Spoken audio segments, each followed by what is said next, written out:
It's getting ready to be crazy in the NFL on a Friday night blockbuster, kicking it off as the Ravens acquire five-time Pro Bowl defensive end Max Crosby from the Raiders. Adam Schefter reporting that Vegas gets 2 first-round picks from Baltimore, including the 14th pick in next month's draft.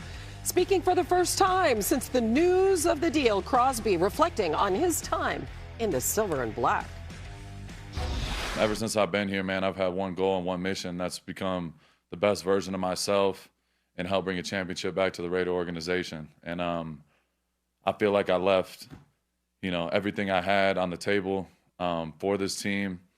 I've given my heart and soul, and I feel like I let y'all down, man. But for the time being, it's a new day. I'm going to Baltimore, Flock Nation, the fans there. I'm not going to sit here and make a bunch of grand predictions and anything of that nature. I'm going there with one purpose, and that's to help this team get to where it needs to be and where everybody wants to go, and that's winning the Super Bowl. And that's the kind of mentality he is bringing to Baltimore as the Ravens get a leader and one of the best pass rushers in the land. Since he entered the NFL in 2019, Crosby leads the league with 360 pressures, 29 more than the next closest player, guy you might have heard of named Myles Garrett. Who's his new division rival, by the way. TJ Watt, that division is absolutely insane. Senior NFL reporter Jeremy Fowler joins us now. And you had told us yesterday that the Cowboys were also trying hard to get Max Crosby. In the end, they had to bow out of that negotiation. So what now for the Cowboys? They need a pass rusher. Yeah, Hannah, they have to pivot. They were devastated. They did not land Max Crosby. They just had limits as far as how they would go with the draft picks. But if they want to stick with the trade theme, Minnesota's Jonathan Grenard could make some sense for a day 2 pick. A high day 2 pick is what Minnesota is looking for. He also needs a new contract. He has 2 years left on his current deal at around $38 million in total, so he would want to re-up. Teams are grappling with whether that's worth it or not, but certainly there are several that have checked in on that. I believe Dallas is one of them. But they're also going to have some options in free agency. You have Odafe Oweh from the Los Angeles Chargers. Boye Mafe is a sneaky option there, and sort of that next tier. Jalen Phillips, the Eagles are trying to keep Phillips on a new deal, but if he gets free, Dallas could knock on the doors there. Trey Hendrickson is the big name. He's 31 years old, but he's a premier pass rusher. He's going to have a huge market, so it depends on how much Dallas is willing to spend. I don't know if they want to go that high for Hendrickson just yet. Okay, so let's say Hendrickson to Dallas. Let's say that doesn't happen. Yeah. What are some other options for him? So Hendrickson is going to have teams in the mix. Certainly, he is waiting till tomorrow to the tampering period to see who shows the most interest. But he's not going back to Cincinnati. We know that for certain. They are breaking ties. Cincinnati's going to go their own direction. And so Tampa Bay typically has not spent a lot of money in free agency, and maybe they won't. But that's a situation that would be intriguing to the player. He lives in Florida. They need a pass rusher. Are they willing to get to that high market? It could be $30-something million a year for a player like that. Pass rushers that are top 10 like that, they don't come around very often. Boy, he just feels like he would fit so well in the culture there. Like, that would be very, very intriguing. Yeah. All right. Another looming question. A.J. Brown, is he on his way out of Philly? So take us through a few key players, but if you could start there. What's the latest? So A.J. Brown is the big name to watch this weekend going into Monday. So the Eagles have fielded calls on him. I talked to a team that believes the Eagles won a first and a second round pick for Brown's services. That is a huge haul for a player who is 20 years old, still elite, but going closer to that age 30. I don't know if teams are willing to give that up as of yet, but he has a market. New England has been combing the receiver field. They've looked into this situation. That's intriguing. It's a clear pairing with Mike Vrabel, but they would have to get to the finish line on that. And the Eagles are asking for so much, teams are not even convinced Philly really wants to trade him, and maybe that's just an excuse to get out of it. Alec Pierce, you see the name right there. He is going to do very well in free agency, probably going to be the highest paid out of that group coming out of here. So the Indianapolis Colts are on the clock here. They want to keep Alec Pierce. Alec Pierce wants to stay with Daniel Jones. Those two are good buddies. They have Jones on the transition tag, but they're going to have to pay up. I mean, this is a market that could reach $27 million per year or more. This is a player where if you said he was getting $20 million a year maybe 4 months ago, some around the league would have scoffed at that, but he's got huge upside. He's got downfield play potential.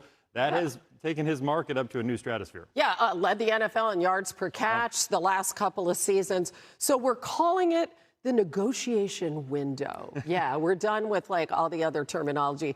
That opens tomorrow at noon Eastern. It's going to be crazy. Jeremy will be all over it. So we'll be talking to you off. With a new OC, Packers quarterbacks coach Sean Mannion. This will be his 7th different play caller in his 7 NFL seasons. Look for Hurts to be under center more, attacking the field horizontally and over the middle. We need to find ways to be more explosive. Again, that starts with me.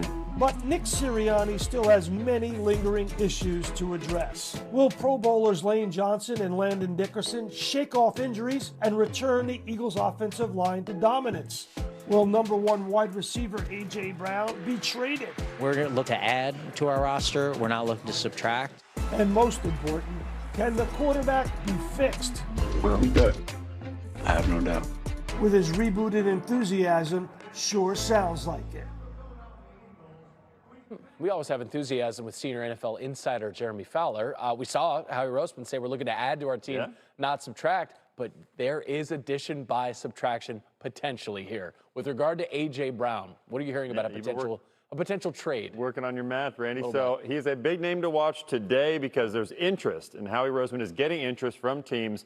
They're asking for a lot if they are willing to part with A.J. Brown. So the feeling is they're entertaining offers. They've been in that phase. They haven't graduated to wanting to deal him. But I've talked to one team who said the Eagles essentially want a first and a second round pick to make something like this done. That would be a huge haul, and teams are grappling with, do the Eagles even want to trade him because they're asking for so much? So will they lessen their price, or can something get done in the next 24 hours? Certainly a name to watch. If you're a team like the Patriots that's been involved here, you're looking for wide receiver help. Do you try to push this deal through with A.J. Brown, or do you just sign a free agent wide receiver and not have to give up the capital? Eagles have a lot going on. They're trying to re-sign Jalen Phillips, their pass rusher, before Monday as well. You just touched on a couple of things here because the Patriots just released Stephon Diggs. The Patriots could reunite A.J. Brown with his former coach in Tennessee in Mike Vrabel. And then you mentioned free agency, which legally opens in about 24 hours from now. What are 3 names that we should watch out for? I'm going to start with Alec Pierce, wide receiver out of the Colts. Now, Indy is trying to keep him. This is probably going to go down to the wire. The tampering period starts Monday at noon. So if he hits the tampering period, it's going to be hard to bring him back because he has a lot of interest. This is a deal that will be upward of $25 million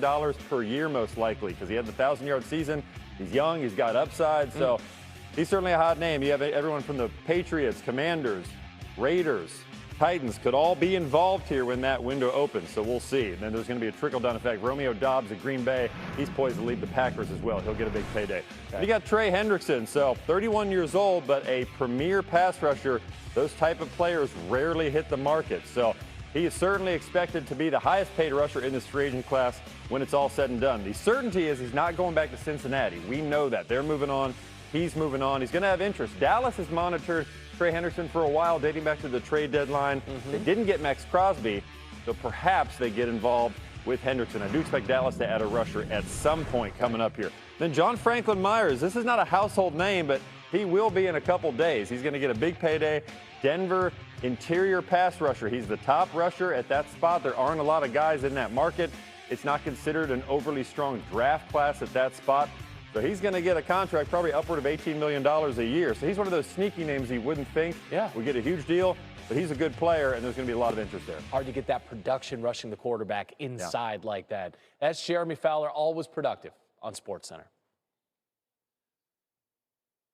We got tickets punched in the The 5-time Pro Bowl defensive end of the Charm City in exchange for 2 first-round draft picks, one this year and one in 2027. Crosby wasn't just the Raiders' best defensive player. There were stretches he was the best player on the team. Making his goodbye yesterday on his The Rush podcast, a heartfelt one. Ever since I've been here, man, I've had one goal and one mission. That's become the best version of myself and help bring a championship back to the Raider organization. And I feel like I left, everything I had on the table for this team. I've given my heart and soul, and I feel like I let y'all down, man. But for the time being, it's a new day. I'm going to Baltimore, Flock Nation, the fans there. I'm not going to sit here and make a bunch of grand, predictions and anything of that, anything of that nature. I'm going there with one purpose, and that's to help this team get to where it needs to be and where everybody wants to go, and that's winning the Super Bowl. Crosby has been among the most dominant defensive players in football since he entered the league in 2019. He leads all defensive players in tackles for loss and QB pressures while ranking 6th in sacks. And he's going to join a Ravens defense that needs the help. They're tied for the 3rd fewest sacks in the NFL.